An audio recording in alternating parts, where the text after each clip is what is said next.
Okay, here's my thing with quantum of conscience. I don't want to start a beef or anything, and I don't think I think I'm barely discernible anyway, so that,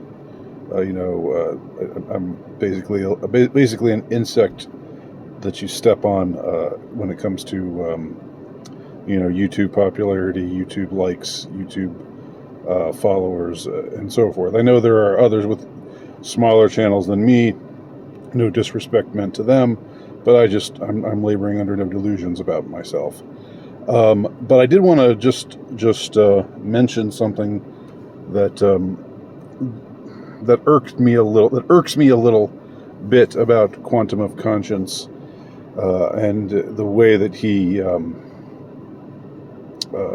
guess the way that his mind works, the way that he looks at things and comes to conclusions. I can see why people enjoy his videos, because if you haven't heard of him, then I guess maybe you don't know anything.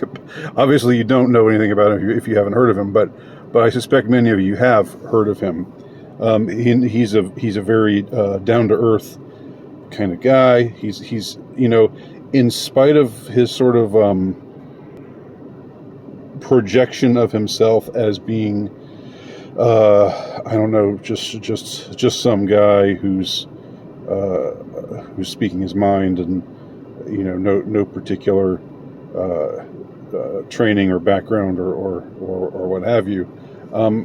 I do remember hearing once that he was at one time, I believe, a salesman or in public relations or in some similar field, and I can definitely see that. And maybe I don't mean that to be a backhanded compliment. I don't mean to be catty or passive aggressive here, but I do think that he has a way of appealing to people, and sort of like he's got this manner of the guy who sits on a bar stool next to you and starts chatting with you, and he's funny and he's entertaining, and just seems like a regular guy, just some dude that you have a beer with, and so forth. But I sense that there is something more trained in the manner with which he speaks. And in saying that, I'm not saying that I think he's a shill, because I really don't think that he is. I'm not making that accusation. I'm not saying that he's really working for intelligence or for the corporations, or I don't know, some powerful entity or anything like that. I don't think any of that is true. There's no way to know for sure about anybody, including me. If you're watching this, you don't know whether who I'm representing myself as being necessarily either. I understand that, unless you get to know me actually as a person. But I just want to make clear, I'm not leveling that charge against him. But I do think that there is a certain blind spot that he has, and it's one that I sometimes see amongst those who are conspiracy minded, and I'm certainly one such conspiracy minded person, just in the sense of I know conspiracy theorists and conspiracy is becoming more and more of a slur.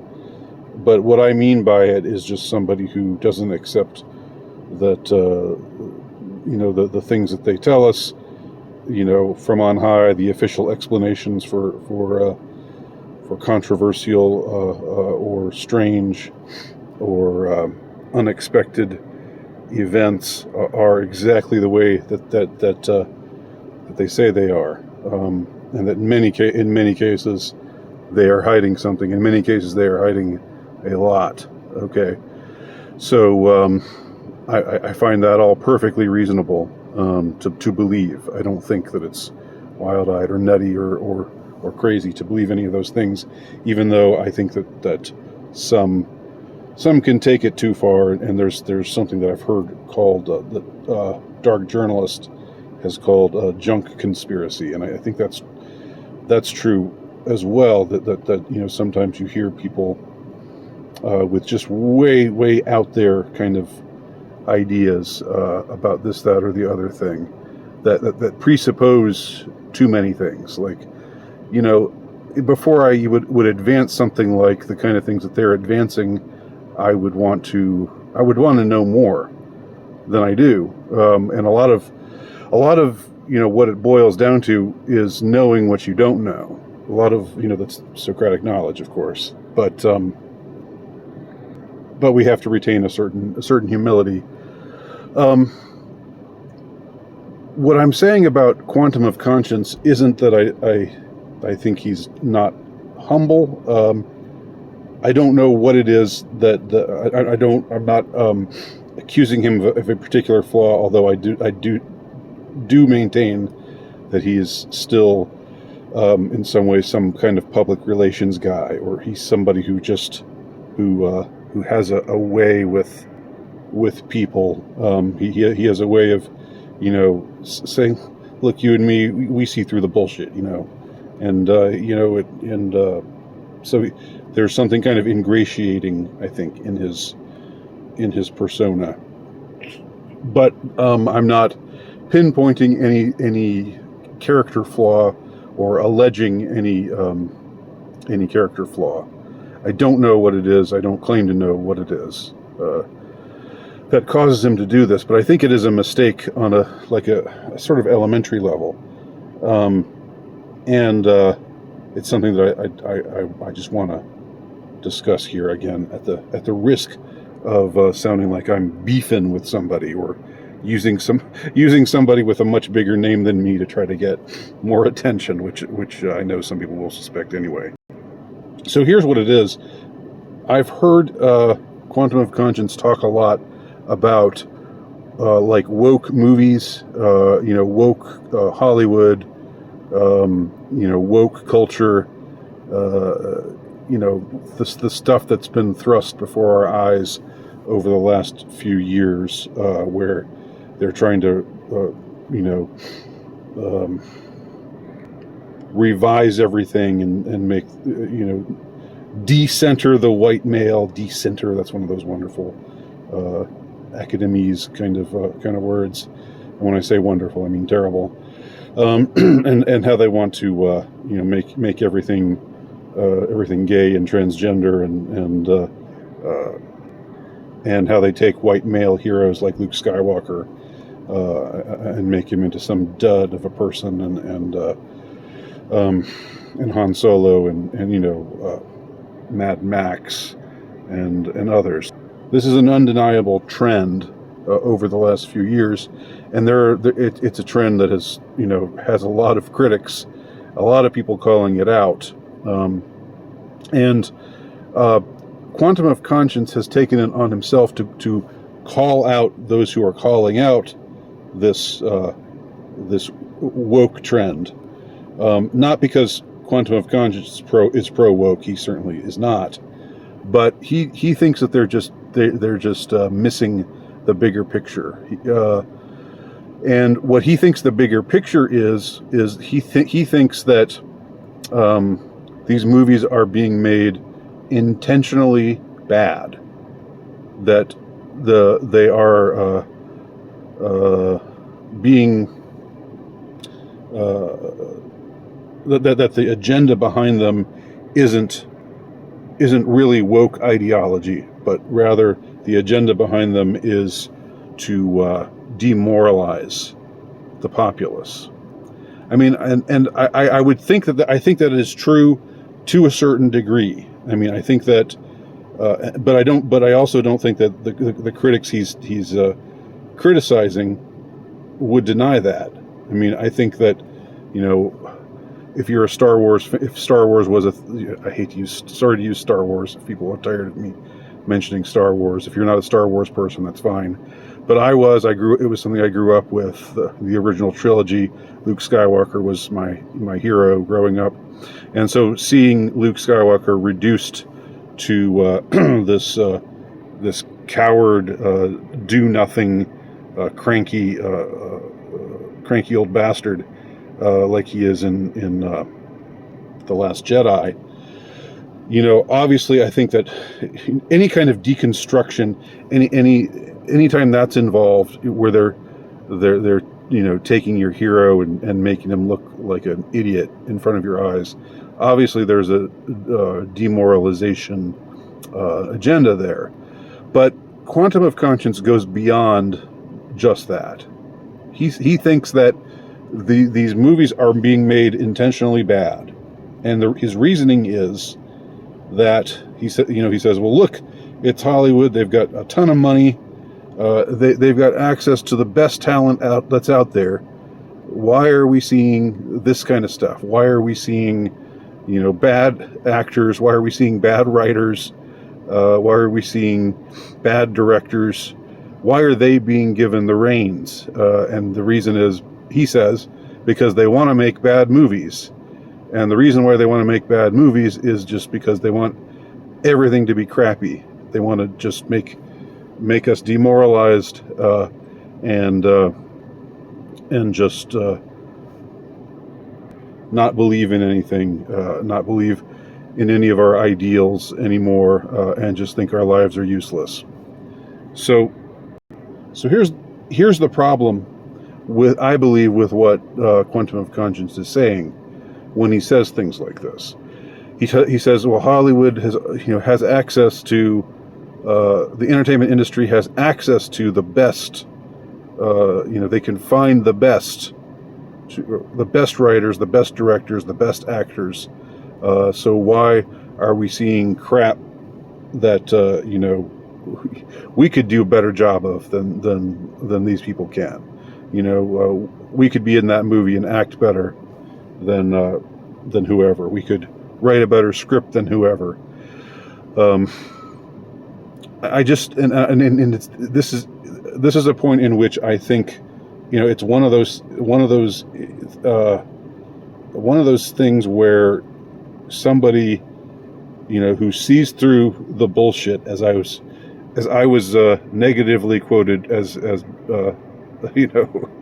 not to bring up not to reopen old wounds, but what Luke Ford argued about me, in a passive aggressive kind of way. He didn't ascribe it to me directly, but after interviewing me and after we had a contentious interview, he said, there's some people out there who just take credit, who give themselves credit because they see through the bullshit. And that was what he said. He was saying basically about me. But in this case, it's like there is something to somebody who does see through the bullshit, but then thinks that the simpler explanations should not be trusted, and goes immediately to not just that they can't be trusted, but just that they're so foolish to think that way, to feel that way. The way that I hear the contempt that Quantum of Conscience seems to feel towards what's called the Phantom Menace, the Fandom Menace, this movement of science fiction fans and bloggers and YouTubers and podcasters and so forth, who are decrying the woke trend,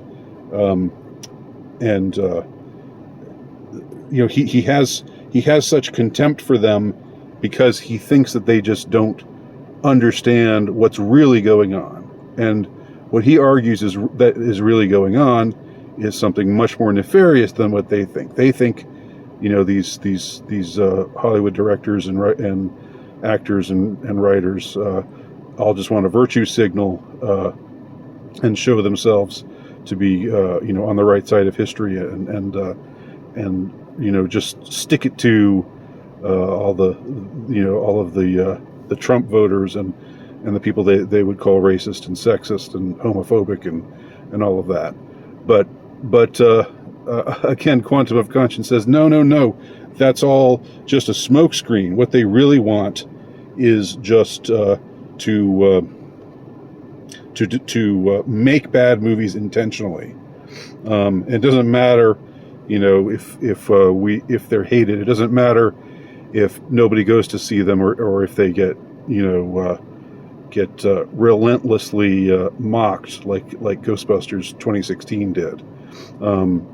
They don't care. That doesn't matter to them. In fact, that's all a part of it. They want to create bad feeling. They want to create demoralization. That's all that they're about.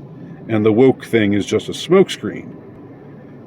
I don't want to deny that demoralization is a part of what I don't want to deny that these people are nefarious, these Hollywood people. I think they certainly are nefarious degenerates. The vast majority, I'm pretty sure, do fit that description. But I think this whole thing about making the argument, they have access to the best writers out there. They have access to the best talent, and yet the best talent aren't in these movies. You see, the thing is, if that's the tack you're taking, that they have access to the best talent, and yet the best talent isn't being utilized. In fact, the best talent is usually ignored, so these hacks can get their way and get to make these crap movies that nobody wants to see. And he says that because that is happening, it must be because they know that it's bad and they want it to be bad. I think this is giving Hollywood producers and directors and quote unquote talent way too much credit, because it's assuming that they know what's good, what makes for a good movie and what makes for a bad movie. Okay, I know that there are talented people in the entertainment industry, but there's also really untalented people in the entertainment industry, and there always has been. It's like if what Quantum of Conscience is saying were true, why was there ever bad movies? Why have there ever been bad movies? Why have there ever been bad actors who became movie stars, or who became names in Hollywood, even though that they can't act worth a damn? Why did bad writers ever get promoted over good writers? Well, probably because it's not a meritocracy. That's the simpler explanation. Probably because somebody who knows somebody who's a son or daughter or nephew or niece, or who's sleeping with somebody powerful, like somebody like that, more often than not gets the reins over somebody much more deserving. That's how it works in the entertainment industry. That's how it works in that's how it works in the majority of in any industry across the world. I would even offer to surmise. But as far as art goes, the best and the brightest are very often overlooked. Very often, the best and the brightest, the supremely talented people die penniless. It's something you hear about all the time. Go back and read about writers who are now acknowledged, whose greatness is now acknowledged, but who had a really hard time making ends meet during their lifetimes. So anyway, just this whole idea of they have access to the best people, so they could make good movies if they wanted to, but they're not. They're making bad movies now to try to demoralize us, and it's intentional. It's a part of this intentional agenda on their part to ruin us, to destroy our minds, to make us despair, and so forth. That doesn't explain why bad movies were made before the woke era. That doesn't explain why bad actors were promoted, why bad writers were promoted before the woke era. But they have been. They've always been. bad movies have been a constant, you know. So it's not like these people just know what they're doing to that degree, to that extent, that someone like Quantum of Conscience is claiming. And I think there's something about just going so overboard in the way that he does and just running roughshod over simpler explanations for things. You know, where he does have his finger on a truth that needs to be discussed and needs to be pointed out, and is often pointed out by the fandom menace types. But I think that there's something just monomaniacal, or something, just some kind of overarching need to say, no, you guys are all wrong. You're such fools for not seeing the big picture like I'm seeing it here. And yet, like, there's just such a fundamental problem with it, which is, you know, bad writers, bad actors, bad directors, bad musicians have you know, for a long time made it in the industry, have gotten rich and famous, and less talented people very often, you know, either, you know, only get a small measure of success, or sometimes get no success at all during their lifetimes. This is not a new thing. This is not about the woke era. So that's something I would hasten to correct if I were ever to have or would attempt to correct if I ever were to have a conversation with Quantum of Conscience. Let me know what y'all think. My name's Andy Nowicki. Check out my work at altrightnovelist.com. My latest book, The Insurrectionist, can be purchased at terrorhousepress.com.